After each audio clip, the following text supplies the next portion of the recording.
Le sujet est délicat, car on ne peut parler que des femmes qui ont laissé une trace dans les Écritures et que l'on suppose avoir été engagées. Lesquelles ont été les plus efficaces?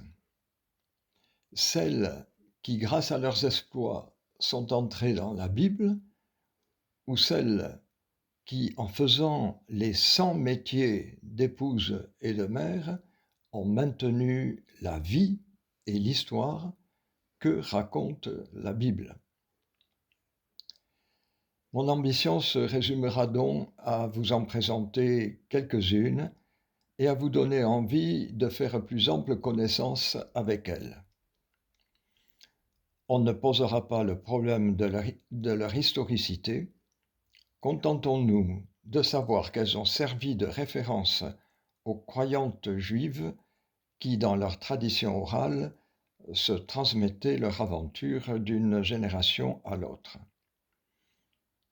Elles les ont aidées à tenir leur place dans une société patriarcale qui les marginalisait.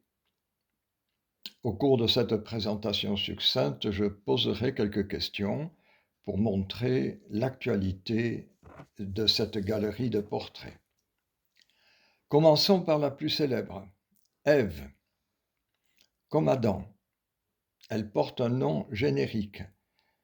Adam, c'est Adama, la terre. Rappelons-nous, Dieu a façonné une statue de terre et a soufflé son esprit et elle est devenue un humain. Elle, Ève, est la vivante ou la mère des vivants. Elle est présentée dans le livre de la Genèse comme un double d'Adam, puisque tiré de son côté et non pas de la côte. Et elle nous fait un clin d'œil en nous faisant remarquer qu'il a fallu une sérieuse intervention divine pour la séparer d'Adam. Pas moins qu'une anesthésie générale, un sommeil profond, nous dit la Bible, pour que son compagnon n'oublie pas qu'elle venait aussi d'ailleurs. Elle venait de Dieu, c'est un cadeau de Dieu. Quand Dieu va présenter Ève à Adam, Adam va encore avoir le souci de la garder encore. Il va dire, voilà l'os de mes os, la chair de ma chair.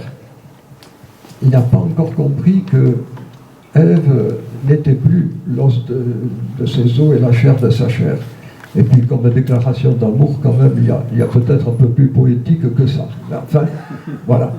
Donc, Ève va prendre ses distances par rapport à l'homme, et au moment où elle va accoucher de son premier enfant, elle rappellera à l'homme qu'il y est pour quelque chose, certainement, mais pas tout à fait, parce qu'elle lui dit j'ai acquis un homme de par le Seigneur. Donc on voit déjà dans ce premier couple, disons, comment la femme nous est présentée comme quelqu'un, indépendamment, petit à petit, de son mari, de son mari, il n'était pas marié, mais enfin, de son homme. Ève est à l'origine de l'humanité, elle est trait d'union avec Dieu, et je vais jusqu'à dire que la femme aura toujours un peu d'avance sur l'homme. Parce que l'homme, il faut qu'il s'extrait de la terre. Tandis que la femme, elle n'a pas à franchir cette étape. Elle part d'un déjà vivant. Et donc, mesdames, vous serez toujours un peu en avance, me semble-t-il, sur les hommes. Alors, lorsqu'on lit ces textes de la Genèse, puisque ce sont les textes des premiers livres de la Bible, on a des questions qui flottent comme ça. Et on se dit, bon, tout ça c'est très bien, on nous explique comment Dieu a fait l'homme, etc. Aujourd'hui, c'est la science qui nous dit comment ça s'est passé. Mais la question qui nous taraude quand même, c'est pourquoi. Et pourquoi en 2 mots? L'homme, la femme, pourquoi? Vers quel but? Ou alors en un seul mot, quelle est la cause? Hein, alors comment on le connaît, mais pourquoi, c'est la grande question qu'on se pose finalement pendant toute notre vie. Et il suffit de regarder les montagnes parfois ou d'admirer le sourire d'un bébé pour se dire et pourquoi y a-t-il de l'être plutôt que rien? Pourquoi y a-t-il de l'existant, quel qu'il soit, même si ce n'est qu'un caillou? Pourquoi un existant plutôt que le néant? Chacun fera sa méditation. Deuxième célébrité, une certaine Sarai, S-A-R-A-Y. Sa célébrité, elle la doit à Abraham, l'homme de sa vie. Chapitre 15 et 16 de la Genèse. Et Sarai va être la première d'une longue série de femmes stériles qui subissaient l'opprobre de l'inutilité sociale. Comme on va le voir par la suite, mais la femme stérile ne sert plus à rien. Pourquoi? Parce que l'enfant était considéré comme la richesse de la famille. Et quand on a commencé à penser à la possibilité d'un Messie, ces femmes-là ne pouvaient même pas se dire qu'un jour, peut-être, elle serait la mère du Messie. Donc, une triste condition, disons. Et du coup, Sarai va mettre Agar. Agar, c'est son esclave. Et l'esclave, à cette époque-là, c'était la propriété de sa maîtresse, point. Et donc, elle va mettre Agar entre les mains de son mari. Je dis mari, mais c'est impropre. Et Abraham va donc lui donner un fils qui s'appelle Ismaël. Et vous voyez, nous sommes déjà à cette époque-là dans la... Je ne sais plus comment on appelle ça, mais c'est la procréation assistée par procuration. Quelque chose comme ça. Mais oui, voilà. Alors, les 2 femmes rivalisent de jalousie, bien entendu, parce que la femme officielle n'a pas d'enfant et l'autre en a un tout de suite. Et du coup, Sarah va demander à Abraham d'envoyer Agar dans le désert. C'est-à-dire qu'elle va partir et qu'elle va mourir au désert. Mais Dieu va rattraper l'affaire et là aussi, Agar va pouvoir se dire qu'elle aura une descendance à travers Ismaël, et Ismaël est considéré comme le père des Arabes. Voilà. Alors, Dieu va conclure une alliance avec Abraham. Et pour cela, de nouveau, anesthésie générale. Pourquoi? Parce qu'on ne peut pas toucher ou voir ou frôler Dieu parce qu'on meurt. Alors, en fait, Dieu essaie de préserver la vie d'Abraham. Et ça se passe, bien sûr, sous la tente du bédouin qu'il est. Et après ce sommeil profond, Dieu annonce à Abraham qu'il va avoir un fils. Et Abraham est vieux. Et Sarai, qui était de l'autre côté de la toile de tente, a entendu ça et se met, elle croit que c'est une plaisanterie, elle se met à rire. Elle éclate de rire. Comment une femme comme moi peut-elle engendrer? Et c'est le fameux rire de Sarah. Et je ne me suis pas très documenté là-dessus, mais quand j'étais jeune, on me parlait toujours d'une certaine Renée Massip, qui était issue d'une famille Castin. Et il y avait une famille Castin, elle était en lien avec la famille Castin de Navarinx, qui était, je crois, à cette époque-là, des instituteurs. Et cette femme a écrit donc un livre qui a eu un certain succès, Le rire de Sarah. Si vous avez des détails là-dessus, je suis preneur. Et voilà que, donc, 9 mois après, Sarai va accoucher d'un fils et elle va changer de nom. Pourquoi? Parce que Sarai, c'était ma princesse. Vous voyez, vous aviez le possessif encore. Sarah, c'est princesse. Et vous avez une psychologue, oui, actuelle qui s'appelle Marie Balmary, qui a fait un livre et qui explique très très bien comment Sarah a pris toute l'amplitude de sa personnalité à partir du moment où elle a pu avoir un fils. Et la belle Sarah, parce qu'elle est belle, et toutes celles dont je vais vous parler sont en général très belles. Il y en a une qui ne l'est pas, je vous la signalerai en passant, mais elle est très belle.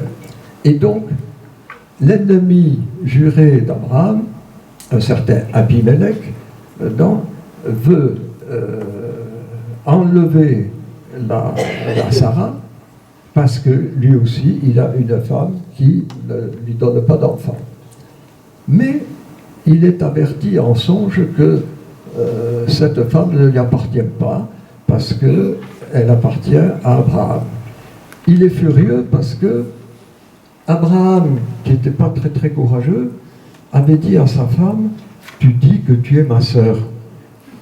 Parce qu'à cette époque-là, vous preniez la femme et puis vous raccourcissiez le mari et l'affaire était conclue. Et il va arriver la même chose à son fils.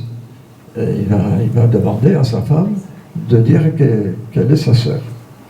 Et vous voyez que tout ça n'empêche pas. Qu'est-ce que j'ai fait? Oui. Tout ça n'empêche pas Dieu d'écrire droit malgré toutes ces lignes courbes. Et je vous signale que dans la généalogie de Jésus, vous avez 2 violées, une prostituée et une étrangère. Il n'y a que Marie qui sort du lot. Et bon, je vous partage cette réflexion. Faire un enfant, on entend ça à longueur de temps. Il y a à peine 8 jours, j'étais dans un repas et une jeune femme me parlait de sa sœur. Et oui, ils s'occupent de leur chien, mais ils ne font pas d'enfant encore. Bon. Nous sommes dans un monde très technique, mais faire un enfant, c'est quand même très réducteur. Faire. Et je pense à l'autre expression aussi, faire l'amour. Est-ce que ce n'est pas pour l'enfant transmettre la vie qui ne m'appartient pas? Je ne suis qu'un agent de transmission. Et faire l'amour, est-ce que ce n'est pas célébrer un amour? Point d'interrogation. Alors, le choix d'une épouse pour le fils d'Abraham, Isaac, va relever aussi de la haute diplomatie. Parce que vous savez qu'à cette époque-là, c'était le père qui choisissait la future mariée, et le fils n'avait qu'une chose à faire, c'est accepter. Alors, Abraham, qui n'était entouré que de païennes, et on ne pouvait pas se marier avec les païennes, va envoyer un serviteur dans une contrée désertique où il y a des petits-parents d'Abraham, et va aller chercher une femme. Si vous voulez, cette Rebecca, donc, était très belle, et le serviteur, après un marchandage avec son père, va la ramener dans la tribu d'Abraham. Et donc, lorsque Rebecca arrive à l'entrée de l'enclos du Bédouin, on lui dit, est-ce que tu veux qu'on te présente Isaac? Elle n'avait pas le choix. Elle ne pouvait pas revenir, c'était loin, donc elle accepte. Très bien. Et ils vont se marier. Alors, je vous donne le texte lui-même. Isaac introduisit Rebecca dans sa tente. Alors, vous voyez la progression. Hein. Il l'introduit dans sa tente. Il l'a pris. Vous voyez ce que ça veut dire? Elle devint sa femme. Là, on est déjà dans un droit, enfin, disons un titre. Hein. Et enfin, il l'aima. En dernier ressort, je vous signale. Bon. Et alors, ce qui vaut son pesante psychologie masculine, écoutez bien, Isaac introduit Rebecca dans sa... je continue, il l'aima, et il se consola de la perte de sa mère. Tu remplaceras maman. C'est connu, mais c'est très vieux. Alors une autre histoire de femme stérile va venir assombrir bien sûr encore le couple d'Isaac. Il a fallu implorer Dieu encore pour que Rebecca engendre Ésaü et Jacob. Alors Jacob, lui aussi, va changer de nom. C'est fréquent dans la Bible, Simon, Pierre. Hein. Bon, il va changer de nom. Il va devenir Israël. Israël, ça veut dire celui qui est fort contre Dieu. Celui qui... Bon. Et donc, alors, Jacob est quand même un fourbe. On dit que, en fait, ils étaient jumeaux, les deux. Mais c'est lui qui est sorti le premier du ventre de sa mère et il a retenu son frère en le tenant par le talon, et hop, il est passé. Ce qui fait que, lorsque il a fallu lui donner à l'un de ses fils le droit d'aînesse juridiquement valable, il fallait la bénédiction d'Isaac. Isaac était aveugle. La femme d'Isaac s'est arrangée pour faire en sorte qu'il ne reconnaissait pas ses fils, et c'est encore Jacob qui est passé, donc qui a volé le fameux droit d'aînesse. Vous vous souvenez de ce plat de lentilles, etc. D'où la réputation de Jacob, qui n'est pas quand même très, très fameuse. On disait que c'était un rusé, un fourbe. Et vous voyez que dans l'Évangile, on retrouve un peu ça. Quand Jésus va rencontrer Nathanaël ou Barthélemy, c'est un des deux, eh bien, Jésus va dire,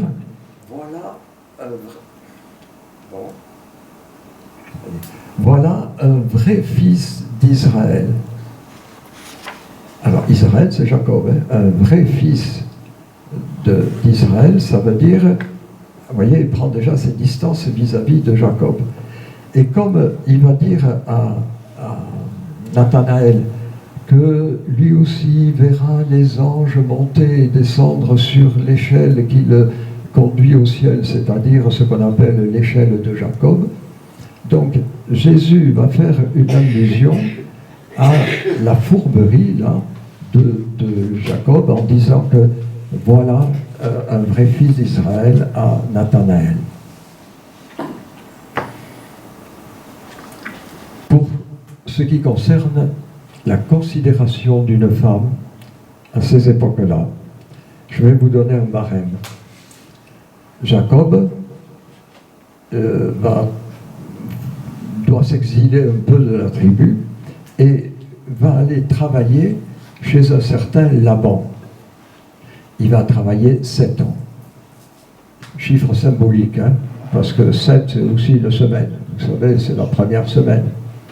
Bon, il va travailler, donc, et puis il va demander qu'on lui donne Rachel. Très belle, bien entendu. Mais le vieux Laban est rusé. Il va lui dire, je te donne Rachel, mais tu me prends Léa, qui était pas très jolie. C'est une des rares dans la série qui est un peu moche. Et donc, il a fallu que ce pauvre Jacob travaille encore 7 ans, toujours symbolique, pour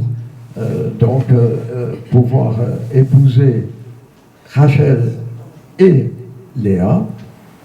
Et j'ai bien cherché, mais on ne parle pas de la réaction des syndicats là, qui auraient pu quand même se révolter, ni des féministes, personne ne va bouger. Et bon, voilà, Rachel.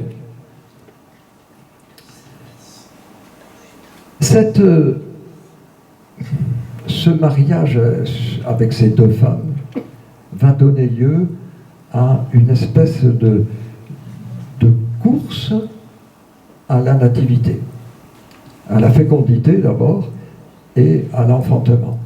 Une course entre donc Léa et Rachel. Une sorte de course au berceau où tous les coups sont permis, y compris donc des mères de substitution, pour arriver à quoi? Pour arriver à ce qui, Jacob ait 12 fils.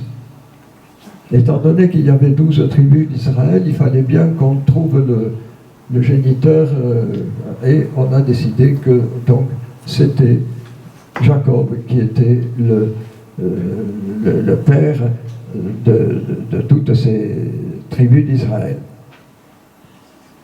Le problème de la maternité va caractériser la place de la femme dans la tribu et dans la famille.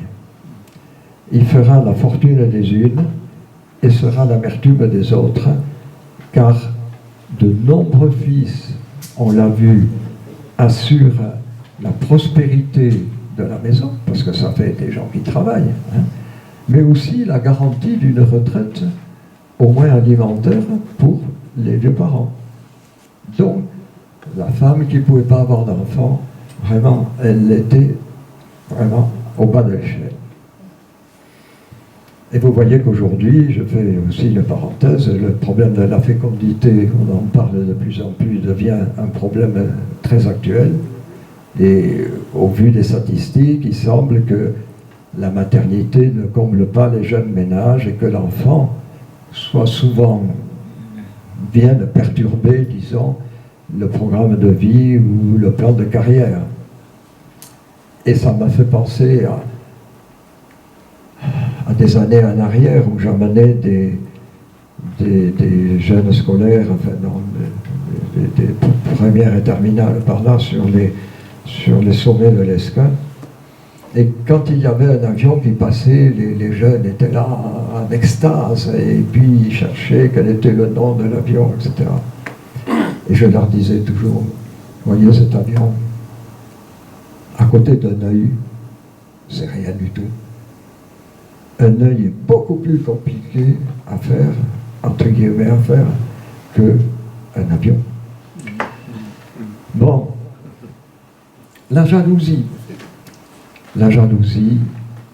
est prégnante dans tous ces textes de la Genèse. Elle va jouer un rôle déterminant dans l'histoire du peuple de Dieu. Et on va même dire que, encore tout à l'heure, je disais le bréviaire, on parlait de la jalousie de Dieu. Parce que dans tout amour, il y a une certaine appropriation de l'autre Et donc, on ne veut pas le ou la perdre. Et voyez aujourd'hui tous ces problèmes de féminicide qui défraient la chronique, est-ce qu'ils ne sont pas liés à cette propriété d'appropriation là qui serait bafouée? Et ça nous renvoie à une réflexion de Jésus: faut-il que tu sois jaloux parce que je suis bon? Faut-il que tu sois jaloux? Une autre femme, alors, nous sommes, je situe à peu près, vous voyez, là nous étions au niveau de tribus éparses qui cherchent à s'établir. Et puis maintenant, nous allons avoir ces fameuses 12 tribus qui vont essayer de conquérir une terre. Et bien entendu, ils ne sont pas les premiers à arriver sur la terre. Donc, guerre. Et on va avoir toute une période où on va s'organiser autour de ce qu'on appelle des juges.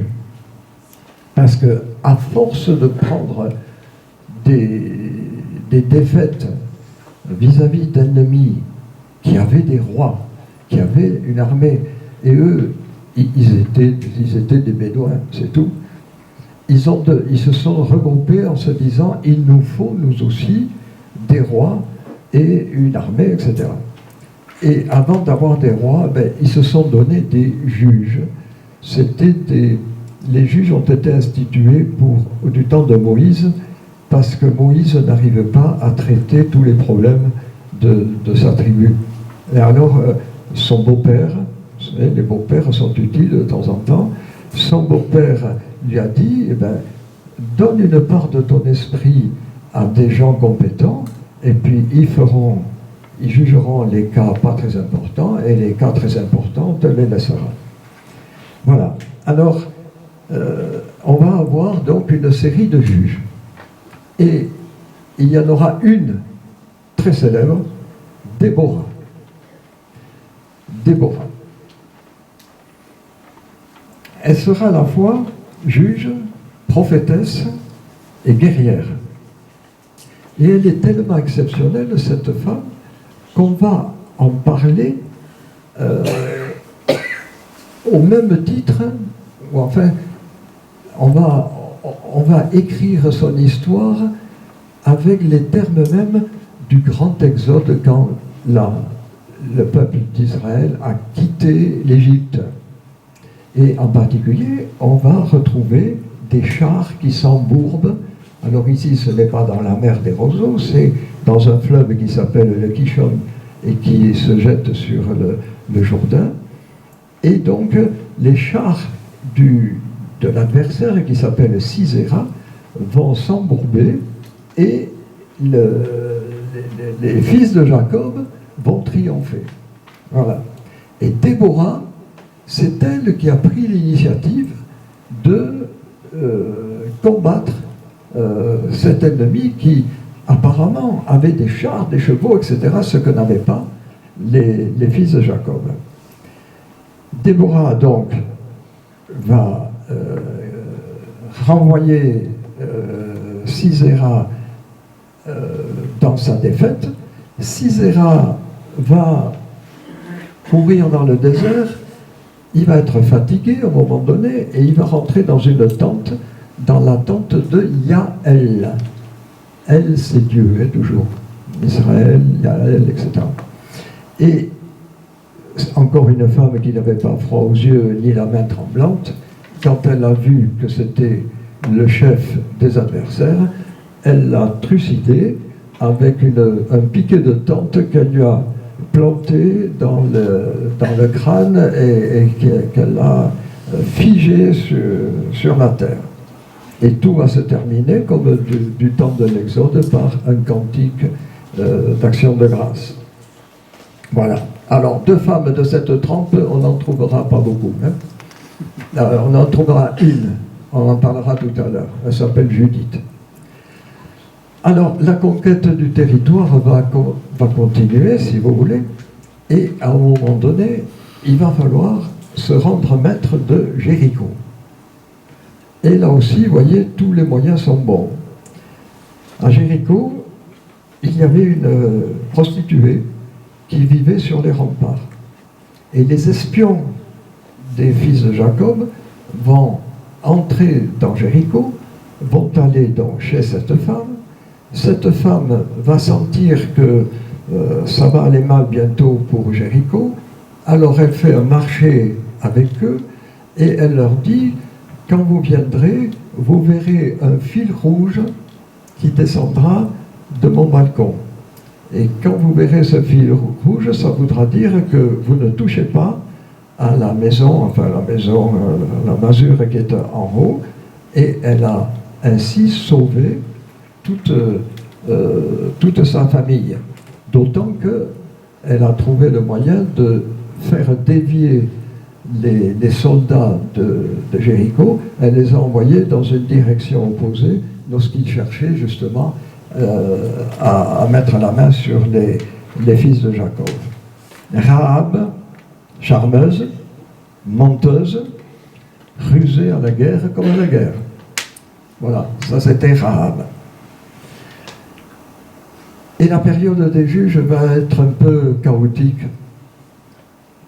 Elle va être marquée par la tentation d'épouser les religions de ceux qui paraissaient les plus forts. Parce que s'ils sont plus forts que nous, c'est que leurs dieux, au pluriel, sont plus forts que les nôtres. Et du coup, tentation va de devenir idolâtre. Et ici, eh bien, on va avoir donc d'autres juges qui vont proposer, disons, leur service, et dont un qui est resté très célèbre, un certain Samson. Samson est quand même un sacripant de haut vol. Sa force, parce qu'il a fait beaucoup de plaisanteries, et sa force résidait dans ses cheveux. Et donc, sa mère, qui était elle aussi stérile, etc., a eu une vision d'un ange pour avoir ce fameux Samson.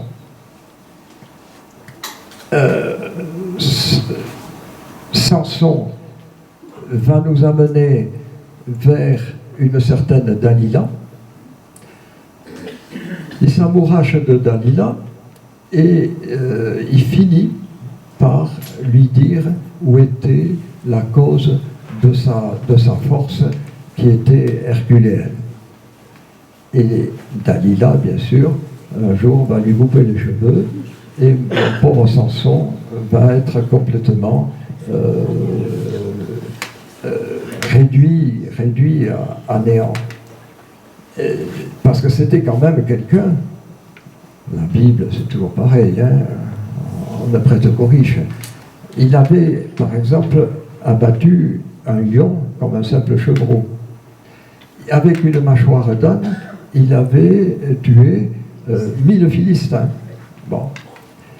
Et il y avait ces renards aussi qu'on a envoyés. On mettait le feu à la queue des renards et on les envoyait dans les moissons bien mûres là, de l'ennemi, et on mettait le feu à leur propriété. Voilà. Samson et Dalila. La question que je me pose avec vous, c'est: la ruse est-elle permise dans un peuple qui se dit le peuple du Dieu bon, du Dieu généreux? Est-ce que cette ruse est permise? Mais c'est sans arrêt qu'on a affaire à la ruse. Et ça commence par Satan. Quand Satan rencontre Ève, il lui dit: Dieu vous a interdit de manger de tous les arbres du jardin. C'était pas vrai. Dieu lui avait demandé de ne pas manger de son arbre, l'arbre de la connaissance du bien et du mal. Et vous voyez que Satan amplifie l'interdit, de telle sorte qu'il soit impossible à accepter. Et voilà comment Satan est le premier rusé. Et d'ailleurs, on dit toujours que la ruse du diable. Qu'y a-t-il encore? Isaac. Isaac va ruser comme Abraham en disant que sa Rebecca était sa sœur. Il va y avoir une ruse de Rebecca qui va déguiser Jacob pour qu'il usurpe la bénédiction de son père. Voilà. Comment on peut parler d'histoire sainte quand on a affaire à ce genre de culture pour laquelle, eh bien, l'assassinat, la ruse, etc., fait partie pratiquement du quotidien. Il y a une chose qui est à remarquer quand même dans cette histoire, c'est que, contrairement aux nations païennes, jamais on ne met sous le tapis les défauts et les fautes des chefs. En Israël, tout le monde savait que c'était un fourbe. Et on a écrit dans la Bible que, les ruses qu'il a faites, etc. Alors que dans les nations païennes, le général en chef ou le roi ou l'empereur, on n'y touche pas. Il peut faire ce qu'il veut, mais ce n'est jamais un délit, ce n'est jamais un péché. Ici, on reconnaît. Pourquoi? Parce que le Dieu du chef est aussi le Dieu des autres. Et donc, on ne peut pas longtemps tromper Dieu. Hein? Voilà. Donc c'est pour ça qu'on trouve sans arrêt ces difficultés-là dans l'histoire. Et puis l'histoire des juges va se terminer avec un certain Samuel. Samuel, vous vous souvenez, c'est celui qui est en direct avec Dieu. Hein? Parle, Seigneur, ton serviteur écoute. Bon. Et la venue au monde de Samuel aussi va prendre des voies détournées. Anne, c'est sa mère, ne peut pas avoir d'enfant, bien entendu. Au cours d'un pèlerinage au temple, elle va implorer le Seigneur dans un cantique qui ressemble comme deux gouttes d'eau à notre Magnificat.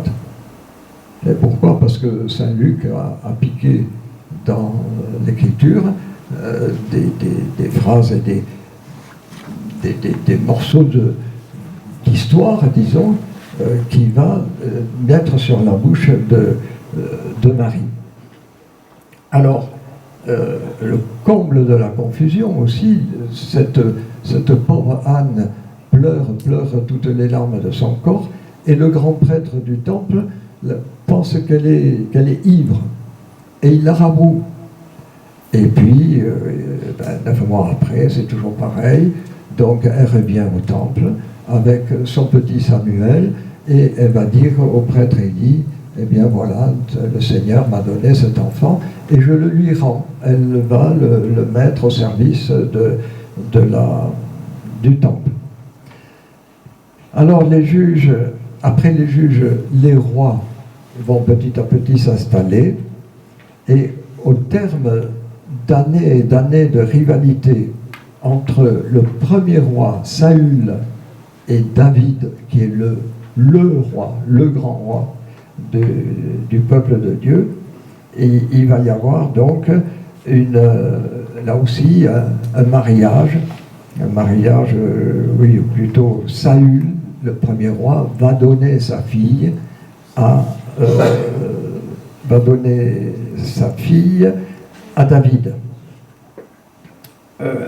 Bon, ça aussi, c'est une histoire un peu scabreuse quand même, parce que Saül va lui dire, écoute, je te donne ma fille contre 100 prépuces de Philistins. Alors, marché conclu, donc, et l'ennemi d'Israël va payer les frais du mariage, n'est-ce pas?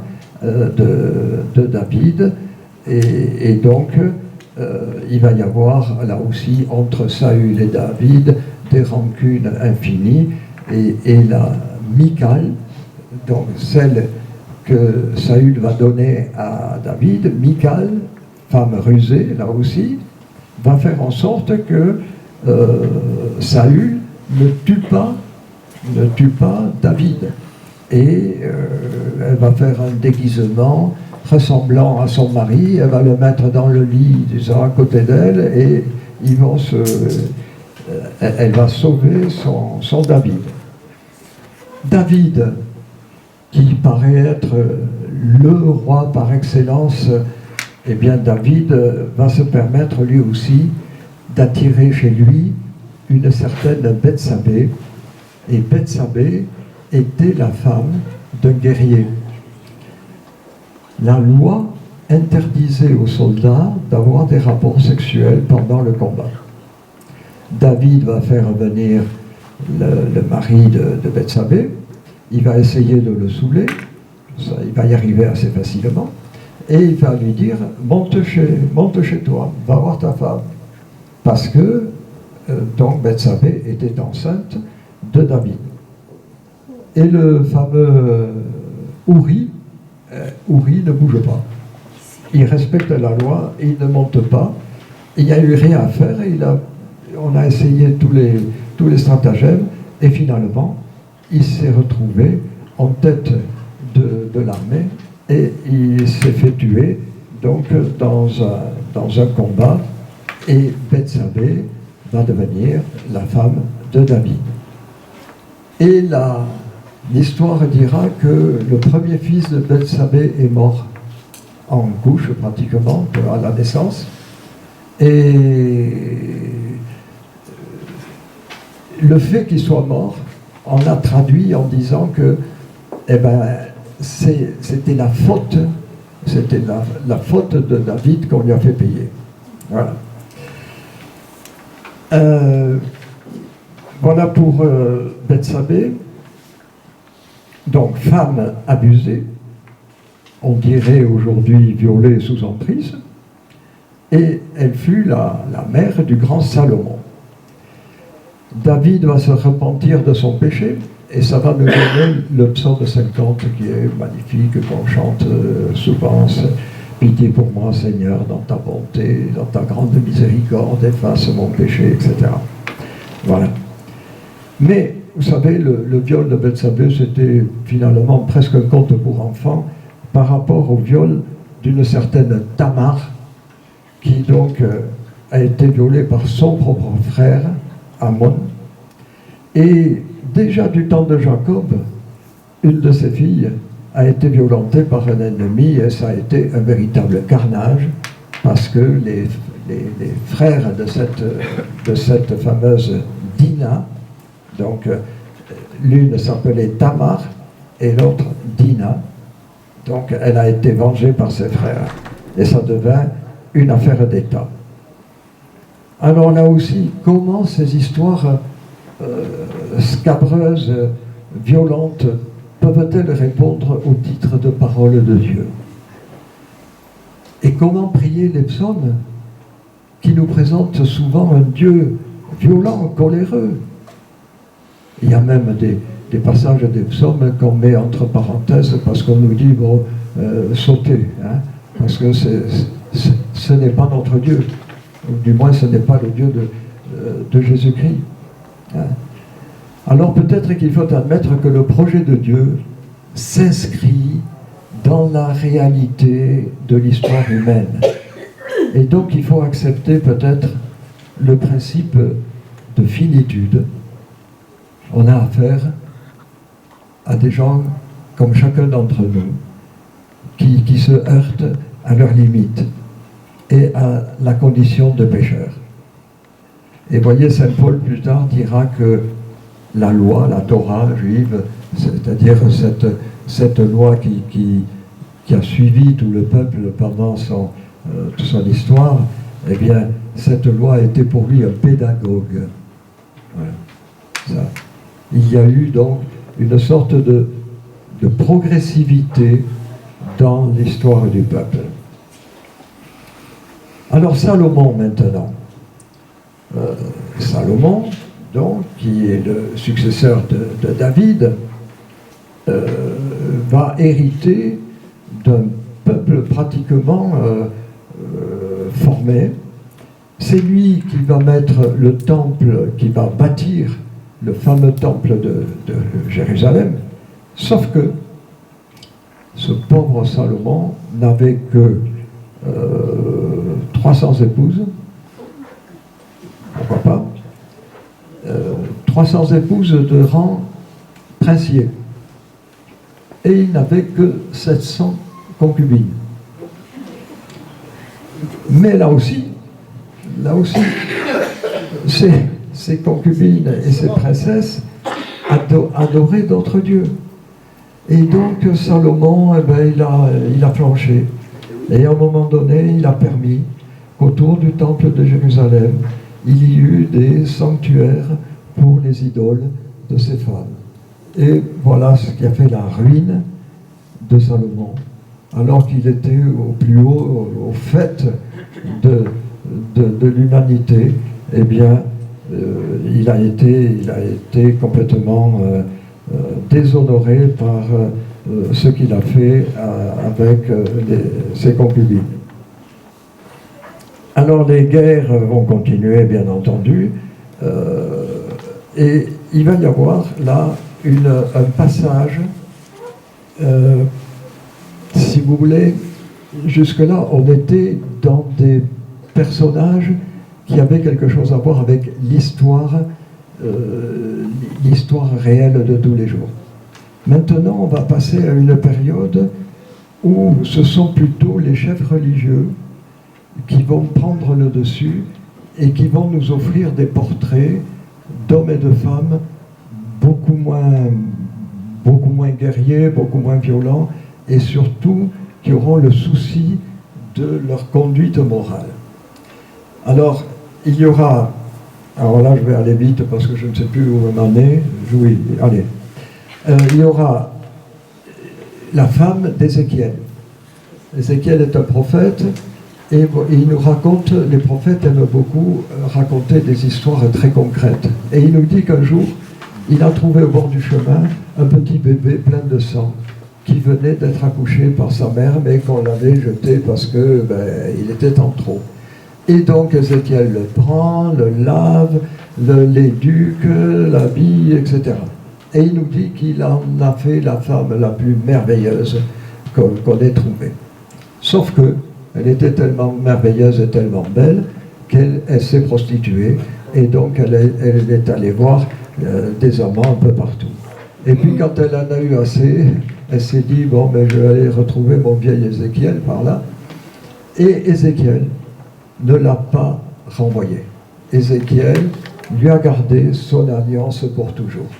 Et on a donc Israël, dans la loi d'Israël, on a gardé cette histoire d'épousailles pour toujours entre donc le peuple et son Dieu. On va avoir aussi dans le Nouveau Testament, c'est Saint Paul qui va dire je vous ai fiancé à un fiancé unique, en parlant de Jésus. Ça, c'était la femme d'Ézéchiel. Ensuite, nous avons la chaste Suzanne. C'est exactement le contraire. Voilà une femme qui va résister aux avances de deux vieillards lubriques et faux-jetons. Et cela nous vaut un modèle d'interrogatoire par le jeune Daniel qui va leur dire, chacun, vous allez me dire sous quel arbre vous les avez vus se donner l'un à l'autre. Et l'un va parler d'un tremble, je crois, oui, et l'autre d'un acacia. Et donc, ceux qui voulaient ils voulaient la lapider, eh bien ce sont eux qui se sont fait lapider sur le champ. Ensuite, la femme de Tobie, une certaine Anna. Tobie, nous sommes en déportation. Nous sommes à Babylone, dans l'Irak actuel. Et le peuple est déporté. Et Tobie, c'est le modèle même du croyant qui respecte la loi même sur une terre étrangère, ce qui était très difficile. Et ce Tobie va par exemple enterrer les morts, etc. Et sa femme va le houspiller sans arrêt en lui disant « c'est bien la peine que tu respectes la loi et tu vois que le Seigneur ne t'envoie que des déboires. » Et Tobie va perdre la vue, bien sûr. Et elle, qui faisait son travail d'ouvrière, c'est textuellement son travail d'ouvrière, lui fait des reproches incessants. Et il faudra l'intervention de Raphaël, l'archange Raphaël. Là aussi, Dieu qui guérit, Raphaël. Bon, et il va donc retrouver la vue, et en même temps, il va retrouver son fils qui revient de l'étranger avec une femme, Sarah, mais avec 2 R. Enfin, une autre femme, la veuve de Sarepta, modèle de charité. Le prophète Élie a déclenché une sécheresse. Bon, et il s'échappe lui aussi, un peu plus loin, et il va se poster près d'un torrent, le torrent du Kérit, et à un moment donné, alors les corbeaux le ravitaillent, l'histoire des corbeaux ravitailleurs. Et il va à un moment donné rencontrer une dame qui a un fils, et elle ramasse du bois, et elle dit à Élie, je ramasse du bois pour faire cuire la galette qui me reste, et nous mourrons. Et Élie a le toupet de lui dire, tu vas d'abord me la donner, et après on verra. Et voilà que le miracle s'accomplit, jarre d'huile, je ne sais plus, je ne l'ai plus tout à fait en tête là, oui, jarre de farine ne s'épuisera, cruche d'huile ne se videra, jusqu'au jour où le Seigneur enverra la pluie sur la terre. La veuve de Sarepta. Avec Jésus, nous avons aussi une veuve dont il va redonner la vie à son fils. Et puis, en finale, 3 livres consacrés chacun à une femme. Nous avons Ruth. Alors là, les temps sont difficiles. Pourquoi? Parce que Noémie, la belle-mère donc est veuve. La famine sévit. Cette belle-mère, elle avait 2 fils. Ils meurent tous les 2. Donc, voilà 3 veuves en même temps. Et normalement, la jeune veuve qui n'a pas d'enfant peut revenir chez ses parents. C'est ce que fait l'une des 2. Mais Ruth, qui était une Moabite, une païenne, dit à Noémie, je ne te lâche pas, je reste avec toi. Et alors elles se mettent à chercher de la nourriture, et la loi disait toujours aux paysans, vous ne glanerez jamais le blé tombé en terre. Ça sera pour la veuve et l'orphelin. Et donc elles se mettent à glaner. Et puis elles tombent sur un petit parent de Noémie, Boz, B2OZ, ce fameux Boz, Victor Hugo l'a mis en vers. Et donc Boz va bien sûr s'extasier devant la beauté de Ruth, il va la prendre comme femme, et voilà que Ruth et Noémie, 2 veuves, vont rentrer dans la généalogie de Jésus. Quand vous verrez un arbre de Jessé, vous verrez donc les 2 veuves qui rentrent dans la généalogie du Christ. Deuxième livre consacré à une femme, Judith. Alors elle, c'est une femme forte, parce qu'une fois de plus, Israël est vaincu par un certain Holoferne, qui est le général de l'empereur d'Assyrie. Et le peuple d'Israël est en train est prêt à se livrer. Et Ruth leur dit, stop, moi je vais aller voir Holoferne. Et Holoferne était tout content de voir arriver, bien sûr, Ruth dans sa tente.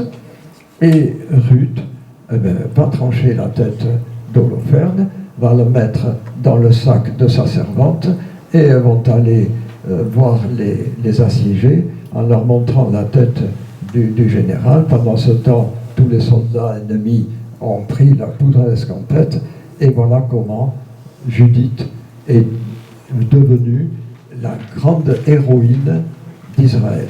Et encore aujourd'hui, quand il y a chaque année, il y a une cérémonie pour la fin de l'instruction des officiers, eh bien, on fait appel, on parle de Judith encore aujourd'hui, donc dans l'armée d'Israël. Troisième livre, Esther.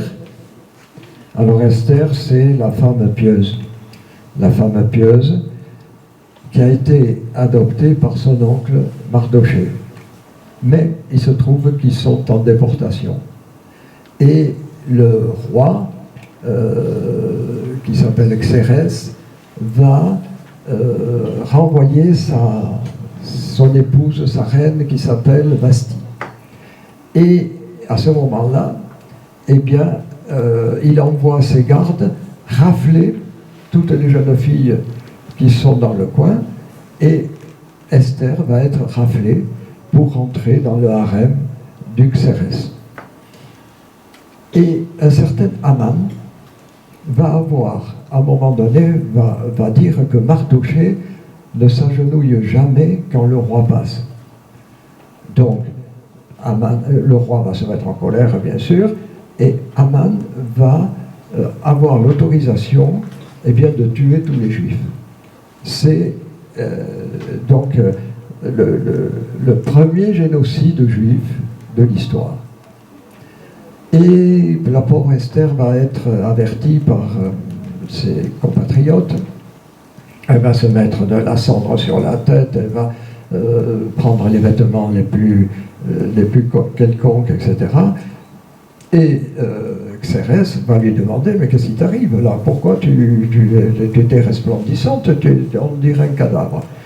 Et elle lui dit, mais c'est parce que voilà ce qui nous arrive. Tous les juifs, nous allons être décapités par Aman. Alors il convoque Aman, il les met en discussion l'un et l'autre, et ça finit que Aman va être pendu au gibet qu'il avait prévu pour Mardochée, et Esther va être celle qui a délivré son peuple du génocide. Ensuite, vous avez une femme.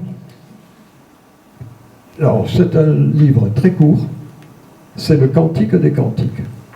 C'est une femme amoureuse qui va passer son temps à chercher, enfin les deux,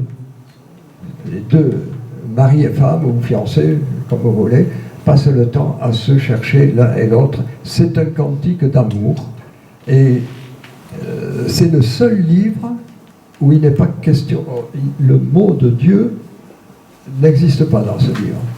C'est le seul livre où on pourrait dire que Dieu est absent.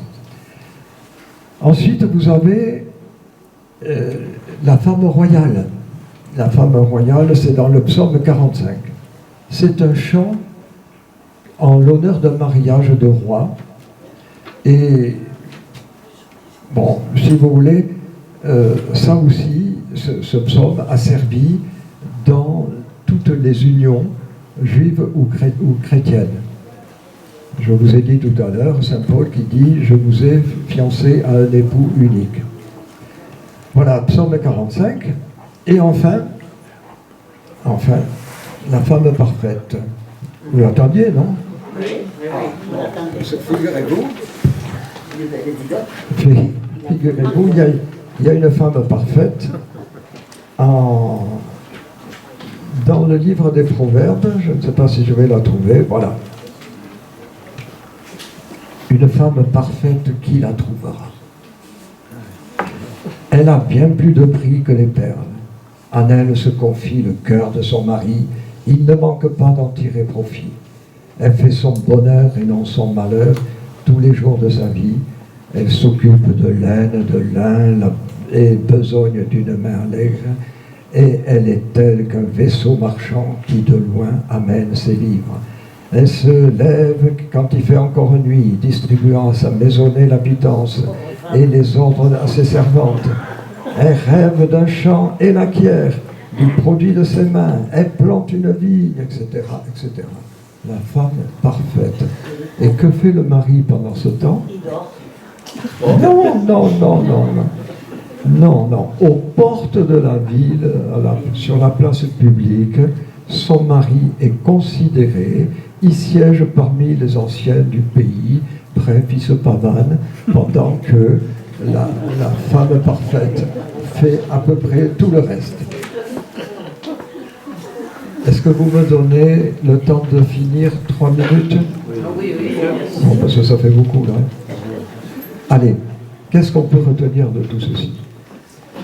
D'abord, la place mineure, plus que mineure, des femmes dans l'Antiquité biblique. Les rois, les chefs, les guerriers, les prêtres, les scribes, les lévites ont la part belle dans les récits bibliques.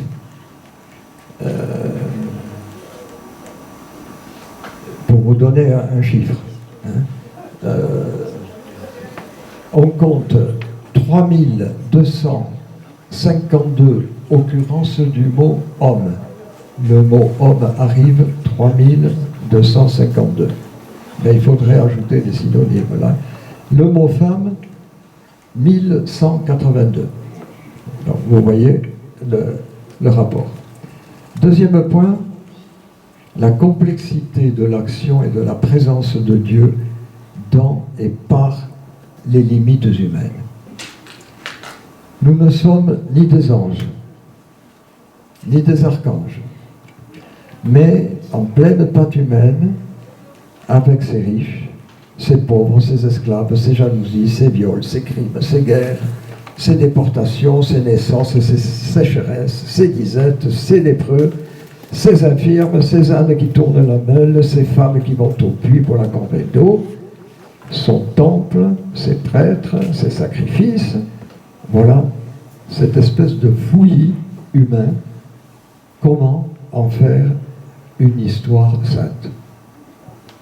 Comment l'Esprit de Dieu peut-il féconder cette terre humaine alors que les conditions de vie paraissent si éloignées de celles du royaume de Dieu? Et c'est pourtant là que le Christ vient s'enterrer ou s'incarner, comme vous voulez. C'est là qu'il nous attend, et non dans un monde de purs et de sélectionnés. Troisième point, on peut retenir aussi la plus grande fécondité de ces femmes n'est-elle pas d'avoir maintenu ce que j'ai dit tout à fait au début, l'arbre généalogique sur lesquels vont s'épanouir des fleurs comme Élisabeth, la mère de Jean-Baptiste, Marie, la mère de Jésus, la Samaritaine, la femme au parfum, la veuve de Naïm, celle-là qui a enterré son fils, vous voyez, Jésus va lui redonner la vie, la Cananéenne qui est païenne, Marthe et Marie, les sœurs de Lazare, la mère de Jacques et de Jean, ambitieuse pour ses fils, etc., la femme adultère. Et puis surtout, ce petit groupe de femmes qui est resté au pied de la croix, alors que les disciples étaient partis, elles étaient là. Et les 2 ou 3, ou peut-être une seule, qui a vu Jésus le matin de la résurrection. Voilà. Est-ce que la plus grande fécondité de toutes ces femmes, ça a été d'aboutir à faire un peuple où le Christ pouvait venir, où Dieu pouvait venir visiter son peuple par son Fils. Et enfin, je termine là-dessus, les femmes de chez nous. Nous avons passé une année à l'IFOCAP à essayer de comprendre un tout petit peu quelle a été l'histoire des femmes rurales, et surtout, on est resté à l'époque contemporaine pour voir comment les femmes rurales ont pratiquement acquis une sorte de préséance dans le rural, parce que, eh bien, aujourd'hui, on arrive à... J'y pensais tout à l'heure, moi, ma première voisine, elle a 280 brebis, et elle s'occupe de son troupeau, aidée par sa mère. Je peux vous assurer que le grand-père que j'ai bien connu n'aurait jamais imaginé que deux femmes seules puissent tenir une ferme et réussir à en vivre, et bon, avec un travail bien sûr très important. Donc, il y a eu, si vous voulez, ce que Michel de Baptiste appelait une révolution, après la Deuxième Guerre mondiale. Il y a eu une révolution silencieuse, et cette révolution a été en grande partie menée par des femmes. Certains ici, je pense comme moi, encore le souvenir de ce temps où les hommes s'occupaient des bêtes et des champs, et les femmes des enfants et de la maison. Les choses étaient claires. Bien qu'il faille nuancer quand même ce genre d'affirmation.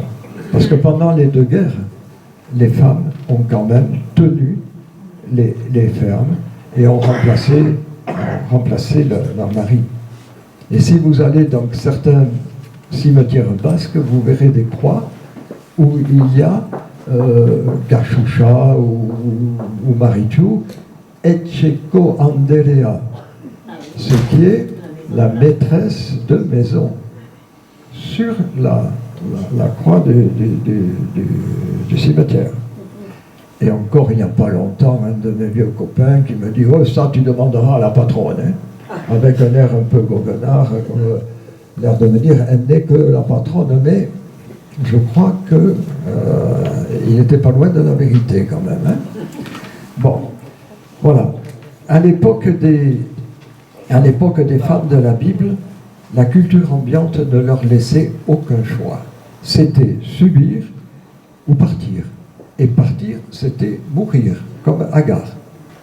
L'esclavage existait, la peine de mort était courante, l'enfant appartenait au père jusqu'à sa majorité religieuse. Voilà. Et il y avait un climat de violence endémique à tous les niveaux. Dans un psaume, il y a quand même ceci, hein, bouchez vos oreilles. Hein. Mes ennemis, je les hais d'une haine parfaite. Ah bon? Pourquoi? Mais oui, mais ça se comprend. Il est capable, le croyant est capable de dire ça parce que ses ennemis sont aussi les ennemis du Dieu unique. Et donc, je les hais d'une haine parfaite parce que Dieu est parfait. Voilà. Le christianisme est passé par là. Le baptême nous donnait, en principe, la même dignité entre hommes et femmes. L'État faisait régner un droit. Et les vieilles générations, après la Deuxième Guerre, faisaient confiance en l'Église. Et beaucoup de jeunes filles ont fréquenté à ce moment-là des cours ménagers ou les rencontres de la JAC, Jeunesse Agricole Catholique. Et les vieux laissaient faire en maugréant, mais ils laissaient faire. Et c'est avec ce brassage régional et national que petit à petit, eh bien, les femmes ont pris, j'allais dire, leur envol.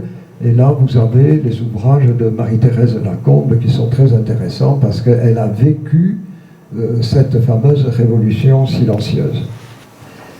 La première étape de cette révolution, ça nous fait sourire maintenant, c'était la décohabitation, c'est-à-dire arriver à faire que le couple des parents admettent que le fils ou la fille aille loger un peu plus loin.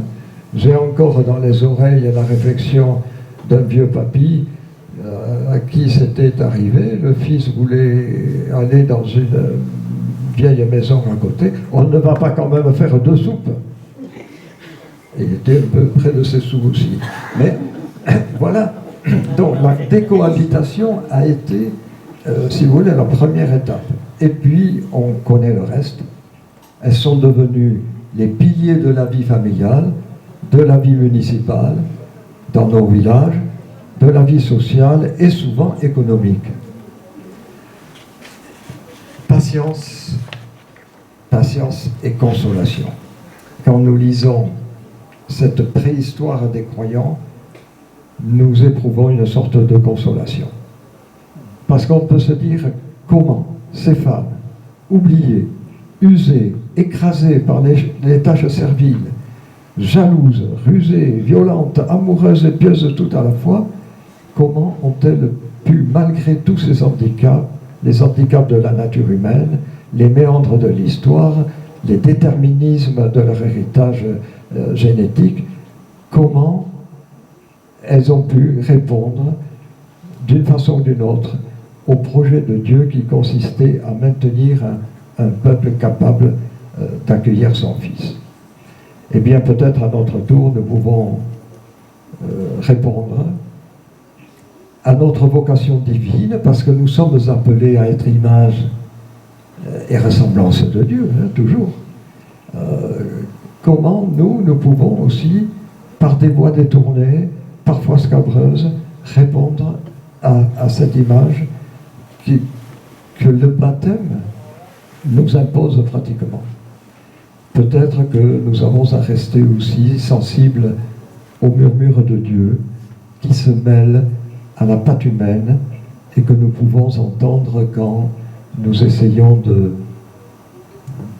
mettre la tête un peu au-dessus du panier et d'espérer malgré toutes les désespérances actuelles. Merci, vous devez être...